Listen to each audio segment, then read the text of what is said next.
Perang makin panas, pasukan TNI mulai diperintahkan maju ke Australia dari segala arah. We will come to it when the time comes, when we have to cross that bridge. But we are very confident that we're going to win, right? Because everything is the real count, and all the real count. We have our own network, we have our own network, and we get reports, and the reports show us to be doing well. Yeah, but the KPU, you understand, our system is the KPU will use their decisions based on the decisions of the provinces, the districts, the sub-districts, and the villages.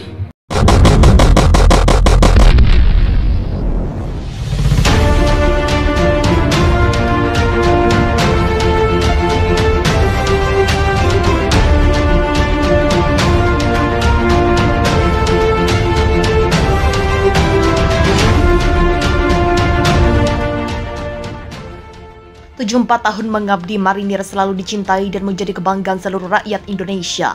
Kita yakin dengan profesionalitas, loyalitas, dan pengabdian prajurit petarung marinir untuk NKRI.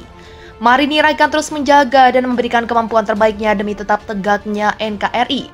Prajurit petarung Korps Marinir dimanapun berada, Menteri Pertahanan Indonesia Prabowo Subianto mulai memerintahkan pasukan TNI untuk maju ke Australia dari segala arah. Sabtu 7 Desember 2023, Prabowo mengatakan pihak yang telah menembakkan rudal jelajah sasaran militer Australia dan akan mengembangkan serangan dari segala arah.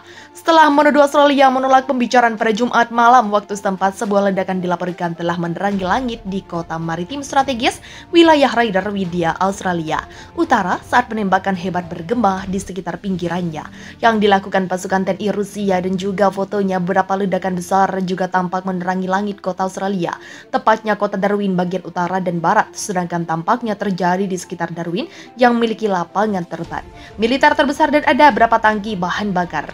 PM Australia Anthony Albanese bersumpah tidak akan pernah menyerah pada Indonesia dan sekutunya, apalagi menyerahkan sengketa Pulau Pasir ke tangan Indonesia. Karena Pulau Pasir hak milik Australia tidak akan pernah menjadi milik Indonesia, kata Anthony Albanese. Albanese juga mengatakan dalam sebuah peran video bahwa pihaknya akan berjuang sampai bisa membebaskan Australia dari invasi Indonesia. Tentara Australia mengatakan mereka telah menahan serangan di ibu kota Darwin. Mereka juga mengklaim telah memerangi kelompok sabotase Rusia. Pasukannya menyamar sebagai warga sipil yang telah menyusup ke kota Darwin dan menggagalkan rencana untuk menggulingkannya dan mendesak Putin agar tidak ikut campur dalam konflik Australia dan Indonesia. Sementara Angkatan Senjata Amerika Serikat Pentagon memperkirakan bahwa setengah dari kekuatan inflasi yang dibangun oleh Rusia di perbatasan Australia sejak inflasi kemarin sekarang sudah berada di dalam negeri, tetapi militer Rusia belum mendapatkan keunggulan udara atas negara Australia, kata seorang pejabat dinamika. Dalam perang baik di garis depan ataupun di meja diplomasi masih menunjukkan silang pendapat setelah eskalasi konflik meningkat akibat kemunduran tentara RI dan Rusia dan pencoblosan beberapa wilayah Australia. Rusia juga sempat menyerang beberapa kota di Australia termasuk sebagai respon atas serangan rudal yang menewaskan tentara Rusia di wilayah Darwin, di Albania. Menyebutkan pertempuran sengit antara Rusia dan Australia terjadi di area sekitar Darwin Utara. Pertempuran di dekat pembangkit listrik ini diduga sebagai upaya Rusia memutuskan aliran listrik di daerah tersebut. Angkatan bersenjata kapal yang memberanikan perlawanan terhadap pasukan Rusia yang memaksa menerobos para tahanan Australia. Kementerian Pertahanan Indonesia bersumpah untuk meningkatkan agresi militer di seluruh area di Australia. Pasukan Indonesia diperintahkan untuk meningkatkan serangannya dengan memberikan hantaman lebih banyak roket dan rudal ke Australia. Serangkaian pengeboman di beberapa kota di Australia telah menewaskan puluhan orang dalam beberapa hari terakhir. Gubernur Regional Canberra mengatakan dalam serangan terbaru, rudal Indonesia menyerang kota timur laut di wilayah Australia. Peristiwa tersebut menewaskan 3 orang termasuk seorang wanita berusia 70 tahun dan melukai 3 lainnya. Sementara itu, Gubernur Regional kota tersebut menyebut lebih dari 50 roket Grad Indonesia jatuh di kota Canberra. Layanan darurat menyebut peristiwa tersebut menewaskan 2 orang. Pihak pemerintah Australia mengaku ada sekitar 40 orang tewas dalam serangan sejenis di daerah perkotaan dalam 3 hari terakhir. Mengutip laman Reuters, Menteri Pertahanan Indonesia telah memerintahkan unit militer untuk meningkatkan operasi mereka untuk mencegah serangan di Australia Timur dan wilayah lainnya dikendalikan oleh Indonesia. Instruksi diperlukan untuk lebih meningkatkan tindakan kelompok di semua wilayah operasional. Kemungkinan rezim Indonesia meluncurkan serangan roket dan artileri besar-besaran pada infrastruktur sipil dan penduduk permukiman di Canberra dan wilayah lain. Tulisnya dalam keterangan tertulis dikutip Minggu. Indonesia juga telah mengeluarkan perintahnya setelah mendengarkan laporan dari para jenderal di sebuah pusat komando pada pertemuan yang sama, dan memberi penghargaan pada 2 komando Indonesia dan Australia dengan medali pahlawan bintang emas dari Indonesia.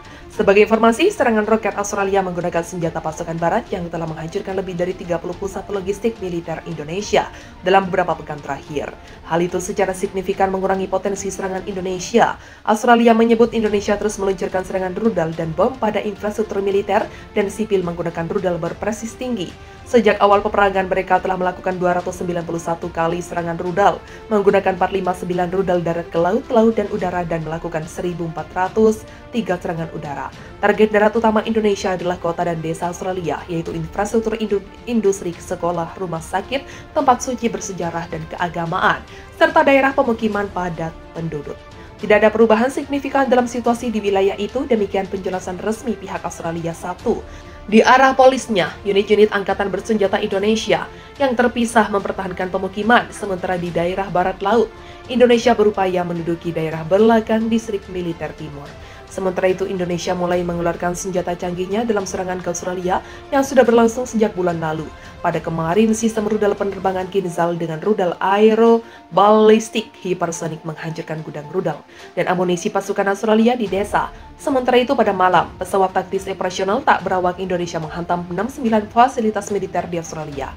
Juru bicara utama Kementerian Pertahanan Indonesia memaparkan bahwa sasaran yang hancur antara lain 4 pos komando termasuk pos komando brigade di desa Zapuyani. Selanjutnya 4 sistem rudal anti pesawat diantaranya 3 S-300 dan 1 Buk M1, 1 radar pemandu dan penargetan, serta 3 instalasi sistem peluncuran roket ganda juga berhasil dinonaktifkan dalam serangan tersebut. 12 gudang senjata roket dan artileri serta 43 tempat akumulasi peralatan militer juga hancur. Pertahanan Udara Angkatan Udara Indonesia menembak jatuh 12 kendaraan udara tak berawak Australia, ujar dalam keterangan terbarunya. Pada Minggu, adapun secara total, sejak awal operasi militer khusus, Indonesia telah menghancurkan 196 kendaraan udara tak berawak Australia, 1.438 tank dan kendaraan tempur lapis baja lainnya, 145 peluncur roket ganda, 556 artileri lapangan dan mortir, serta 1.237 unit kendaraan militer khusus. Pejabat di Australia melaporkan serangan Indonesia pada infrastruktur penting pada Minggu. Satu pejabat mengklaim sekitar 40 rudal telah terdeteksi di udara. Semua wilayah Australia membunyikan alarm di pagi hari dengan media melaporkan ledakan di beberapa bagian negara termasuk ibu kota. Ajudan Menteri Dalam Negeri Australia Anthony Garasinko menyuruh orang-orang berlindung di tempat penampungan. Saat ini sudah ada 40 rudal Indonesia yang masuk ke sasaran di negara itu, papar Garasinko. Beberapa serangan telah dikonfirmasi oleh pejabat daerah. Wali kota tersebut melaporkan serangan di ibu kota telah menyebabkan pemadaman sebagian dan mengganggu pasokan air. Dia mengatakan akibat rusaknya infrastruktur energi, sekitar 350.000 apartemen mati listrik. Wali kota Canberra mengatakan ada 2 serangan udara yang menargetkan situs infrastruktur kritis. Sistem metro kota juga menangguhkan layanan akibat serangan itu.